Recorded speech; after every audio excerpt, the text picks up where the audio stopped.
নেপালে আন্দোলন থেকে ছড়িয়ে পড়া সহিংসতা বৃহত্তর কোনো ষড়যন্ত্রের অংশ হতে পারে বলে মন্তব্য করেছেন নবনিযুক্ত অন্তর্বর্তী প্রধানমন্ত্রী সুশীলা কার্কি। তিনি স্পষ্ট করে বলেছেন, ধ্বংসযজ্ঞে জড়িতদের বিচারের আওতায় আনা হবে। নেপালের ইতিহাসে এমন ভয়াবহ মাত্রার ধ্বংসযজ্ঞ দেখা যায়নি উল্লেখ করে কার্কি বলেন, এসবের পেছনে আসলেই যদি নেপালিরা জড়িত থাকেন তাহলে আমাদের লজ্জা পাওয়া উচিত।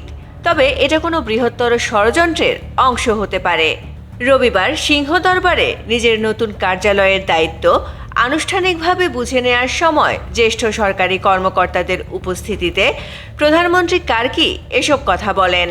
এ সময় আগামী 6 মাসের মধ্যে নির্বাচনের আয়োজন করে নতুন পার্লামেন্টের কাছে ক্ষমতা হস্তান্তরের অঙ্গীকার পুনরায় ব্যক্ত করেন তিনি। অপরদিকে নেপালের সরকার পতনের পর প্রেসিডেন্টের কাছে ভেঙে দেয়া সংসদ পুনর্বহালের দাবি জানিয়েছে দেশটির প্রধান রাজনৈতিক দলগুলো। নেপালি কংগ্রেস, সিপিএন, ইউএমএল এবং মাওবাদী সেন্টার সহ 8টি দল এক বিবৃতিতে বলেছে, প্রেসিডেন্ট যে পদক্ষেপ নিয়েছেন তা অসাংবিধানিক এবং নেপালের বিচার বিভাগের প্রতিষ্ঠিত নজিরগুলোর বিরুদ্ধে।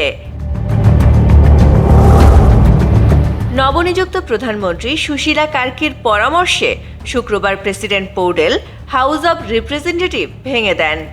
এটিও সরকার বিরোধী আন্দোলনের একটি গুরুত্বপূর্ণ দাবি ছিল। MCTV US.